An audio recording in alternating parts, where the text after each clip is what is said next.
Hello everyone. तो आज के क्लास में हम लोग देखने वाले हैं कुछ एडवांस लेवल के जर्नल एंट्रीज़ जो हर कॉम्पिटिटिव एग्ज़ाम के व्यूज़ पॉइंट से देखा जाए तो बहुत इंपॉर्टेंट होता है, जिसमें कि हम लोग अक्सर गलतियां कर देते हैं। जैसे प्रीवियस 2 क्लासेस में हमने देख लिया जर्नल एंट्रीज बेसिक्स, और कुछ जर्नल एंट्री हम लोग कैसे करते हैं जो बेसिक लेवल की जर्नल एंट्री होती है, और जर्नल एंट्री से रिलेटेड कुछ थ्योरीज भी हमने देखा। आज के क्लास में हम कुछ एडवांस लेवल की जर्नल एंट्रीज़ आपके साथ शेयर करने जा रहे हैं। तो हमारे पास पहला है परचेज रिटर्न एंट्री। तो परचेज रिटर्न एंट्री जो है उसे जानने से पहले मैं आपको थोड़ा परचेज के बारे में बता देती हूँ। तो परचेज हमारा क्या होता है, जैसा कि हम लोग प्रीवियस क्लासेस में देख चुके हैं कुछ जर्नल एंट्रीज, लेकिन यहाँ हमें अगर परचेज रिटर्न जानना है तो सबसे पहले हमें ये क्लियर होना चाहिए कि परचेज क्या होता है। तो सबसे पहले परचेज अकाउंट जो है वो हमारा एक्सपेंस अकाउंट होता है। एक्सपेंस अकाउंट क्यों? जनरली हम लोग डेली लाइफ में भी ऐसे, हम लोग बातचीत के दरमियान भी ऐसा बोलते हैं हम लोग कि आज, जैसे आप बहुत सारा शॉपिंग करके आते हो तो आप बोलते हो ना कि आज बहुत खर्चा हो गया।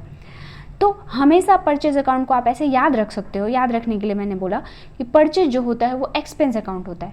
एक्सपेंस अकाउंट ऐसे कि जब हम लोग सामान, चीज़ें, वस्तु खरीदते हैं तो हमारे हाथ से पैसे खर्च हो जाते हैं, इसीलिए परचेज अकाउंट एक एक्सपेंस अकाउंट है। ठीक है, आपको इतना क्लियर है?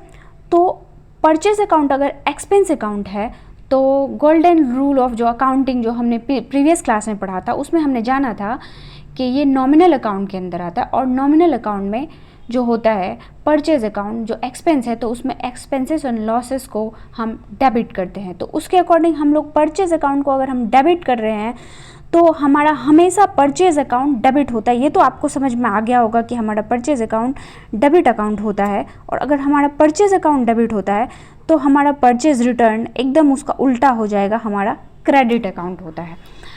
इतना आपको समझ में आया? ठीक है, तो आगे चलते हैं। अब परचेज रिटर्न की एंट्री क्या होती है? परचेज की एंट्री क्या होती है?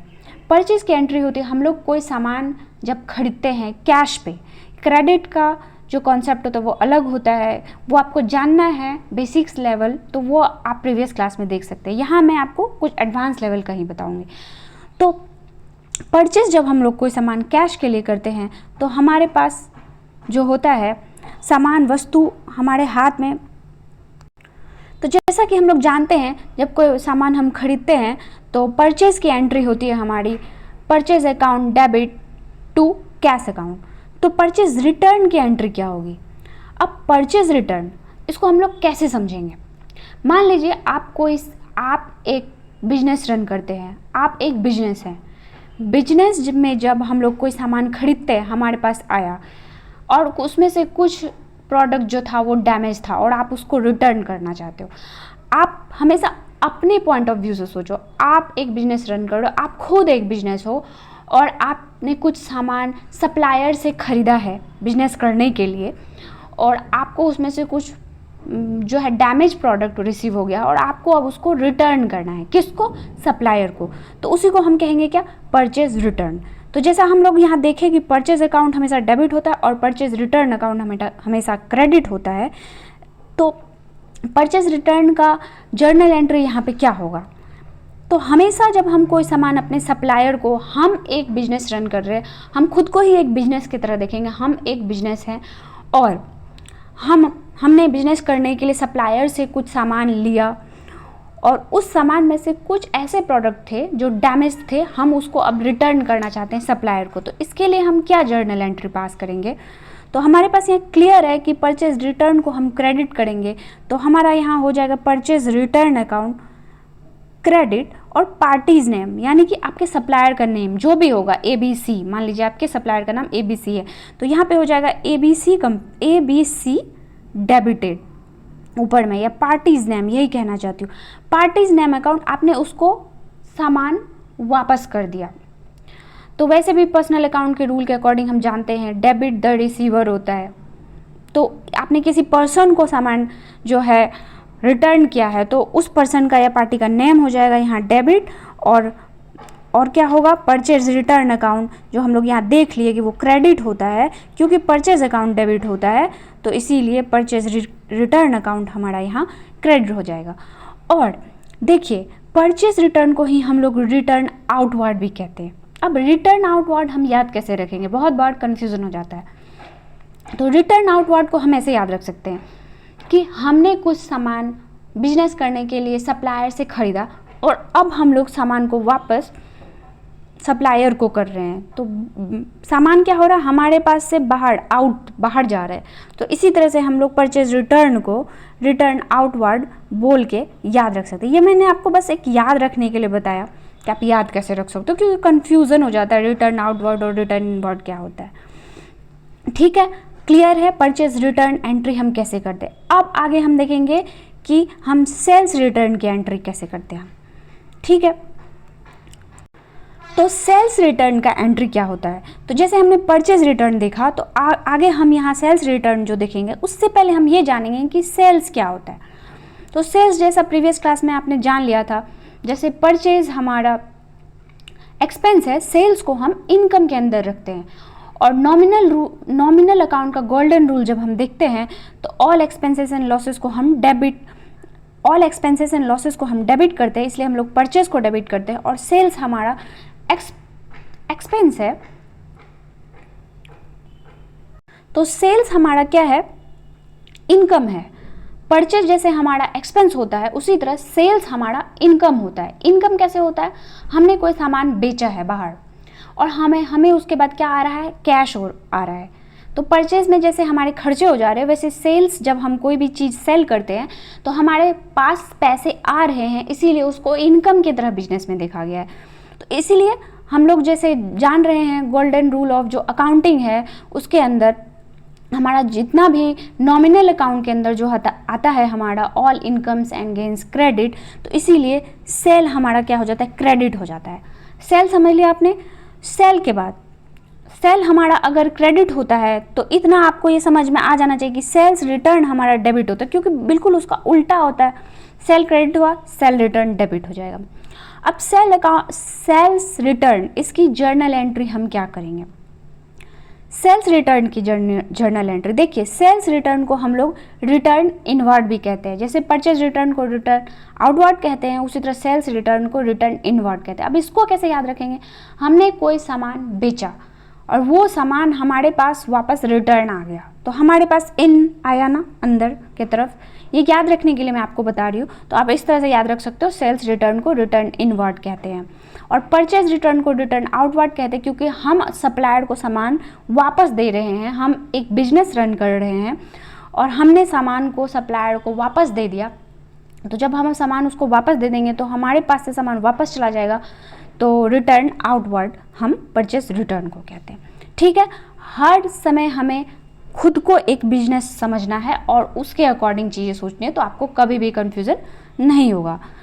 सेल्स रिटर्न के हम एंट्री फिर क्या करेंगे, तो जैसा हम यहाँ पे देख रहे हैं, सेल्स अकाउंट क्रेडिट होता है और सेल्स रिटर्न अकाउंट डेबिट होता है। इतना आपको क्लियर हो गया अगर, तो सेल्स को हम लोग हमेशा अगर क्रेडिट करते हैं तो सेल्स रिटर्न को हम लोग क्या करेंगे, डेबिट करेंगे।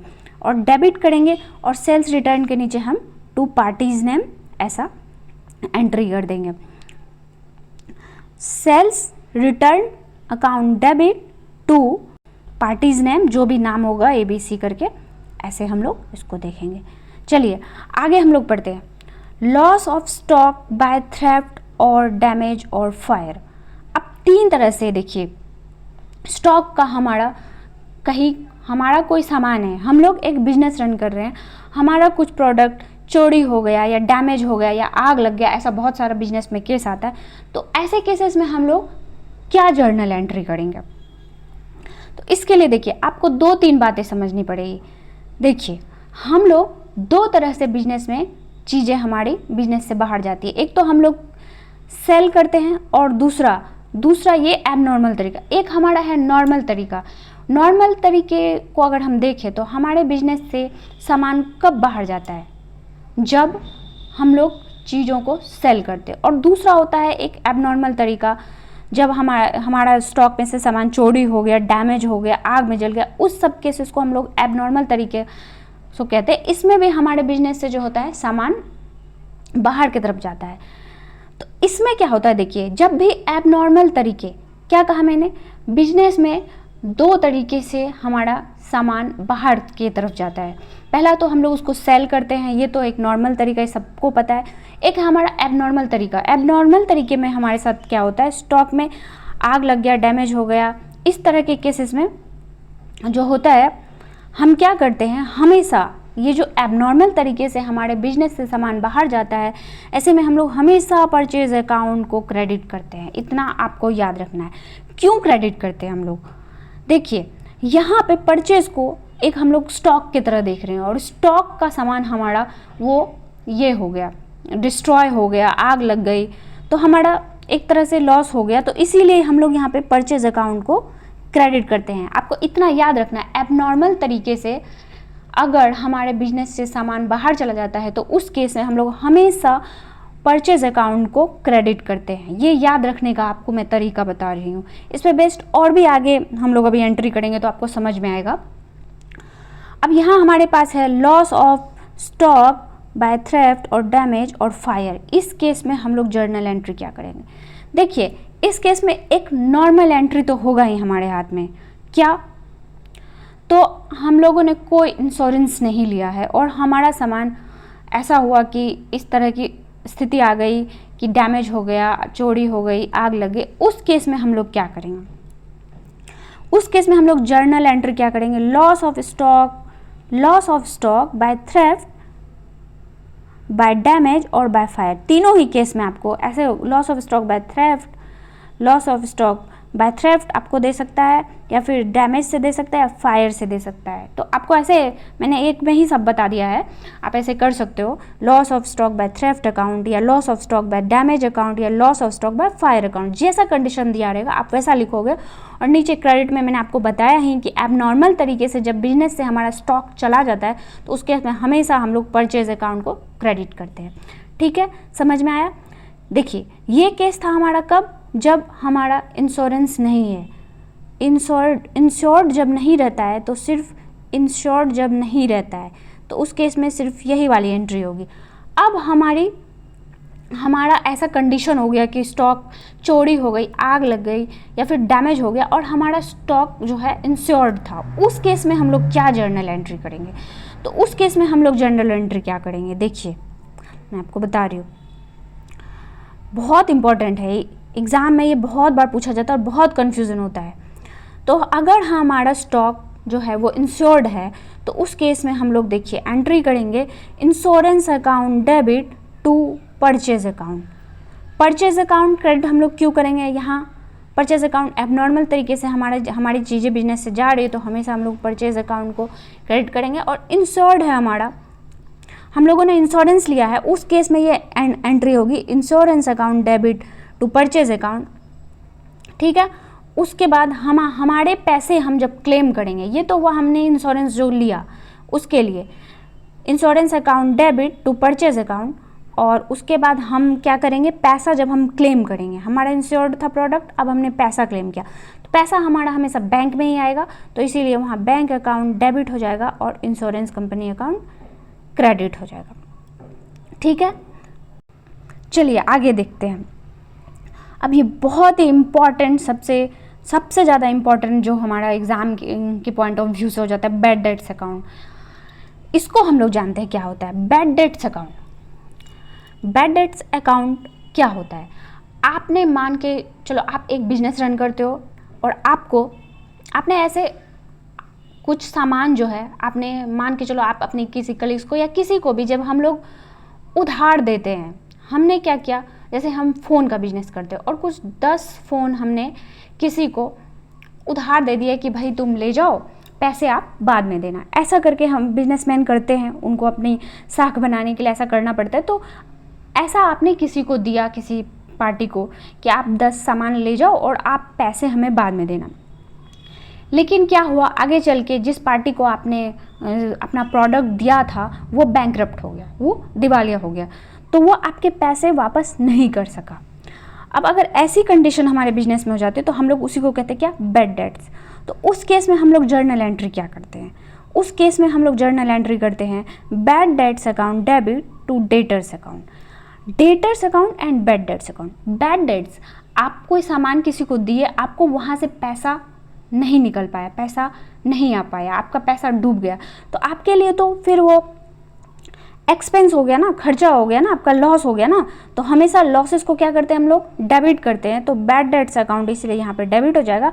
और डेटर्स अकाउंट को हम लोग क्रेडिट क्यों करेंगे? डेटर्स जो होता है वो हमारा एसेट की तरह देखा जाता है। देखिए, डेटर्स एंड क्रेडिटर्स, इसमें बहुत लोगों को कन्फ्यूज़न होता है। अब डेटर्स और क्रेडिटर को लेके अगर आप लोग समझना चाहते हो, डेटर यहाँ पे डेबिट क्यों हुआ, क्रेडिटर को क्रेडिट क्यों करते हैं, इस तरह की ये जो टॉपिक है ये बहुत ही कंफ्यूजिंग होता है। बट अगर आप लोग चाहते हो कि आपको कंफ्यूजन ना हो तो इसके लिए मैं एक सेपरेट शॉर्ट वीडियो थोड़ा बना दूंगी, थोड़ा छोटा वीडियो बना दूंगी। अभी मैं नहीं बताऊंगी, अभी बताऊंगी तो ये वीडियो थोड़ा लंबा हो जाएगा, इसीलिए मैं आपको अभी के लिए बस इतना ही बता रही हूँ। आप लोगों को अगर जानना है तो आप मुझे बताओ कमेंट करके, मैं जो है डेटर्स और क्रेडिटर्स के अलग से एक वीडियो बना दूंगी, क्योंकि ये बहुत कंफ्यूजिंग होता है और अभी अगर मैं बताऊंगी तो क्लियर नहीं हो पाएगा, उसको अलग से थोड़ा बताना पड़ेगा। बताऊंगी तो वीडियो लंबा हो जाएगा। अभी के लिए हम लोग इतना जानते हैं, डेटर्स जो होता है ना हमारा, डेटर्स वो हमें हमेशा डेबिट करना, क्यों? वो एसेट है। और हम लोग यहाँ पढ़े थे, अभी के लिए बस आप इतना जान लो कि जो हमारा डेटर्स अकाउंट है वो एसेट है, और एसेट हमारा यहाँ कम हो गया क्योंकि हमें बैड डेट्स से लॉस हो गया है, इसीलिए हम उसको क्रेडिट अकाउंट में डाल देंगे। तो बैड डेट्स की एंट्री क्या होगी? Bad debts account debit to debtors account. अब देखो, आपकी जो है, आपका सामान जो है वो आपको उससे पैसे रिसीव नहीं हुए, लेकिन हमेशा ऐसा नहीं होता। मान लीजिए आपने किसी अपने दोस्त को सामान दिया था और वो बैंकरप्ट हो गया, लेकिन कुछ साल बाद वो आपके पास, वो आपका दोस्त वो बहुत ईमानदार निकला, और जब उसके पास पैसे आए तो वो आपके पास आता है और कहता है कि भाई दोस्त देख, तभी तो मैं बैंकरप्ट हो गया था, मेरे पास पैसे नहीं थे और अब मेरे हाथ में पैसे हैं, तो मैं उसमें से तुम्हें जितना दे पाऊँगा उतना देना चाहता हूँ। तो ऐसे केस में क्या एंट्री करेंगे हम लोग? ऐसे केस में हम लोग क्या एंट्री करेंगे? देखिए, इफ़ सम पार्ट ऑफ डेब्ट इज़ नॉट, कुछ पार्ट हमें नहीं मिला और कुछ पार्ट हमें मिला, तो ऐसे केस में हम लोग एंट्री करेंगे कैश और बैंक अकाउंट डेबिट, जो अमाउंट हमें रिसीव हुआ है, बैड डेट्स अकाउंट डेबिट, जो हमें रिसीव नहीं हुआ है, और टू डेटर्स अकाउंट। ठीक है, इसमें टोटल अमाउंट हम लोग इसमें वो अमाउंट डालेंगे जो हमें रिसीव हुआ है। मान के चलो आपको 10,000 जो है आपके पैसे पहले डूब गए थे, लेकिन अभी आपको वो दोस्त जो आपके 10,000 का सामान लेकर उसके बाद बैंकरप्ट हो गया, लेकिन अभी वो कुछ साल बाद उसके हाथ में पैसे आए, वो आपका दोस्त बहुत ईमानदार निकला, वो आकर आपको कहता है कि भाई मैं तेरे कुछ पैसे इसमें से दे देता हूँ, तभी तो मैं बैंकरप्ट हो गया था, अभी लेकिन मेरे हाथ में पैसे हैं। तो वो कह रहा है कि मैं 10 तो नहीं दे पाऊँगा, लेकिन 5,000 ही दे पाऊँगा। तो उस केस में क्या होगा? आपके दोस्त ने जितने पैसे आपको रिटर्न किए, बैड डेट्स आपका 10,000 का था, लेकिन आपको मिला कितना? 5,000 ही, तो उस अमाउंट को हम लोग यहाँ बढ़ेंगे। बैड डेट्स उसके बाद भी 5,000 तो वो आपको दे दिया, लेकिन 5,000 और तो बाकी ही रह गया ना, तो वो तो बैड डेट्स में ही जाएगा, तो वो वाला अमाउंट हम लोग यहाँ डालेंगे, और डेटर्स अकाउंट का यहाँ पे टोटल अमाउंट हम लोग 10,000 यहाँ डाल देंगे। समझ में आया आपको? अब यहाँ पे आप पूछोगे कि ऐसी एंट्रीज क्यों हुई? कैश, तो देखिए कैश हमारे पास आ रहा है, तो जो आ रहा है उसको तो हम लोग डेबिट करेंगे ही। बैड डेट्स जो है वो हमारा जो पहले से डूबा हुआ पैसा था उसमें से कुछ मिला, लेकिन कुछ तो बैड डेट्स ही रह गया ना, तो वो तो हमारे लिए लॉस ही है, और लॉस को हम लोग डेबिट करते हैं, इसीलिए बैड डेट्स यहाँ डेबिट हो गया। और डेटर्स अकाउंट तो मैंने आपको बताया ही, डेटर्स अकाउंट जो है वो टोटल अमाउंट इसमें हो जाएगा। चलिए आगे देखते हैं। अब आता है ड्राइंग। ड्राइंग क्या होता है? ड्राइंग होता है जैसे हमारा कोई बिजनेस है, ठीक है, और हम बिजनेसमैन हैं, और उसमें मैंने क्या किया, कुछ पैसे उसमें से निकाल लिया अपने पर्सनल यूज़ के लिए, तो उस केस में क्या होगा? उसको हम लोग कहते हैं क्या? ड्राइंग। जब कोई बिजनेसमैन अपने पर्सनल यूज़ के लिए कुछ अमाउंट अपने बिजनेस से निकाल लेता है, बिजनेस वाले पैसे से, बिजनेस वाले जो हमारा खाता है उससे जब निकाल लेता है, तो हम उसको क्या कहते हैं? उसको हम कहते हैं ड्राइंग। अब ड्राइंग देखिए दो तरीके से होता है, दो तरीके से। पहला तो कैश निकाल सकता है, और दूसरा हमारा स्टॉक जो होता है वो निकाल सकता है। तो इस दो केस में पहला, जब मान के चलिए कोई बिजनेसमैन कैश निकाल रहा है, तो उस केस में हम लोग क्या एंट्री करेंगे? Drawing account debit to cash account. Cash क्यों? कैश निकाल रहा है तो कैश हो जाएगा, और ड्राइंग अगर गुड्स निकाल रहा है तो उस केस में हम लोग क्या करेंगे, drawing account debit to purchase account. अच्छा, यहाँ पे हम देखेंगे कि ड्राइंग कितने तरीके से हुआ, 2 तरीके से। पहला तो कैश निकला और दूसरा जो है हमारा गुड्स चला गया। अब मैंने अभी आपको बताया था कि जब भी बिजनेस से एबनॉर्मल तरीके से हमारा कुछ भी स्टॉक ये सब जाता है तो वहाँ हम लोग हमेशा परचेज अकाउंट को क्रेडिट करते हैं, इसलिए यहाँ परचेज अकाउंट क्रेडिट हो गया और यहाँ पे कैश अकाउंट क्रेडिट होगा। क्यों, कैश निकाल रहे हैं ना, बिजनेस से कैश निकाल रहे हैं और बिजनेस से कैश बाहर जा रहा है तो इसलिए कैश अकाउंट क्रेडिट हो जाएगा। समझ में आया? चलिए आगे देखते हैं हम लोग। अब गुड्स गिवन टू चैरिटी है, हमने कुछ चीज़ें चैरिटी में दे दी, कुछ हमारा गुड्स था उसको हमने दान कर दिया। तो यहाँ भी देखिए, अभी मैंने आपको बताया एबनॉर्मल तरीके से जब बिजनेस से हमारा, आपको समझ में तो आ रहा है ना एबनॉर्मल तरीका। नॉर्मल तरीका मैंने आपको क्या बताया, आप प्रोडक्ट को सेल कर रहे हो, आप जब सेल कर रहे हो चीज़ों को तो वो आपका बिजनेस से चीज़ें जाने का नॉर्मल तरीका है। और एबनॉर्मल तरीका क्या हो सकता है, आपने चैरिटी कर दी, आपने ड्राइंग्स कर दिया, आपने आपका कुछ भी ऐसा क्या हुआ, आपको लॉस हो गया, लॉस बाय फायर, थ्रेफ्ट ऐसा हो गया, ऐसे कंडीशन को हम लोग एबनॉर्मल तरीका कहते हैं। तो इस हर कंडीशन में यहाँ पे जैसे हमने ड्राइंग में देखा उसी तरह चैरिटी में परचेज अकाउंट को हम लोग क्रेडिट कर देंगे। इसको ऐसे भी समझ सकते हो ना कि आपके पास कुछ स्टॉक था, ठीक है, स्टॉक आपका खर्च हो गया तो उस केस में क्या हो जाएगा, वो क्रेडिट हो जाएगा, इसलिए परचेज अकाउंट यहाँ पे क्रेडिट हो जाएगा। और चैरिटी या डोनेशन जो हमारे लिए एक्सपेंस है, एक्सपेंसेस को हम लोग डेबिट करते हैं तो चैरिटी और डोनेशन अकाउंट यहाँ पे डेबिट हो जाएगा, ठीक है। अब goods given to free sample, same वही कंडीशन है। देखिए परचेज अकाउंट एबनॉर्मल तरीके से बिजनेस से हमारी चीज़ें बाहर जा रही है तो परचेज अकाउंट डेबिट क्रेडिट करेंगे, और एडवर्टाइजमेंट हमारा खर्चा है इसीलिए हम लोग उसको डेबिट कर देंगे। तो आज की क्लास आपको कैसी लगी? मैंने हर सारा ही इम्पॉर्टेंट जो हाई लेवल के जो भी एग्ज़ाम ओरिएंटेड जो भी जर्नल एंट्रीज होती है वो मैंने आपको बता दिया। इसमें बस एक चीज़ रह गया, आपको अगर क्रेडिटर और डेटर समझ में नहीं आया है तो वो आप मुझको कमेंट करके ज़रूर बताना, मैं उसके लिए एक वीडियो बना दूंगी अलग से, क्योंकि उसको मैं इस सेशन में अभी बताऊंगी तो सेशन लंबा हो जाएगा। लेकिन अगर आपको चाहिए तो आप मुझे कमेंट करके ज़रूर बताना, तभी मैं ये वीडियो बनाऊंगी। और अगर आपको नहीं चाहिए तो मैं आगे की सेशंस को कंटिन्यू करूंगी, ठीक है। अगर सेशन अच्छा लगे तो लाइक कर दीजिए, शेयर करिए अपने फ्रेंड्स के साथ और सब्सक्राइब भी ज़रूर कर दीजिए। Thank you.